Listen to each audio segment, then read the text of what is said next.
Today is May 28th, and the boys from the Backpocket are here. Decky move in. How are we? Andy install. We're doing great, buddy. We're having a blast. We just moved into our brand new house over in Uptown in Minneapolis. We got a new podcast studio, but you know what? We're not there yet because we're holding on to what started us, what we hold true to. We're in the original Washingden. It's our very last episode in this room. Lots of memories, lots of nostalgic feelings, all kinds of crazy stuff going on today. I mean, the hair on my arm is standing up right now. For us, our YouTube listeners that can see this, I mean, goosebumps across my body.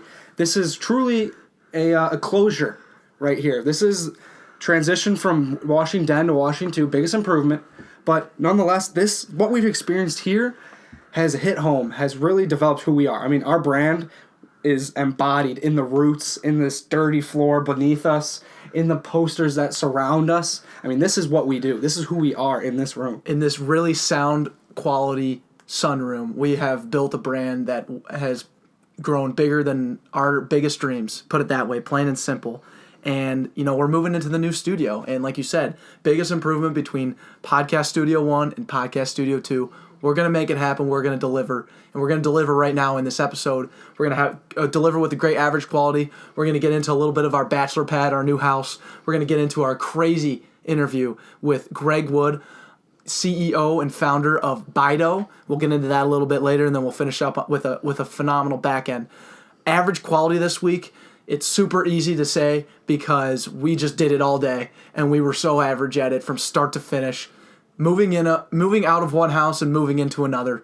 Let's get after it. I mean, the process right there, from packing your room to start, you have to find stuff in your room that you can just push and pile anything you need into different boxes or bins, because we don't have just random like travel bins going like in our rooms. We don't have like plastic containers like our parents do. Not like, hey, ready to go, ready to pack. No, you look for what I did. I had 2 comforters through my time here at St. Thomas because one of them got destroyed, so I had to buy a new one. But the bags that came in the comforter, I used those 2 things to pack everything. So I was just literally looking at stuff in my room like, okay, this could be big enough, and I think I could squeeze some stuff in here. I'm just going to push and pry. Yeah, just like quick math, whatever you can do, whatever you can find. So, I mean, the whole process of packing your room and then everything in your house and then pushing it into your car or cars or trailers, that whole process you can.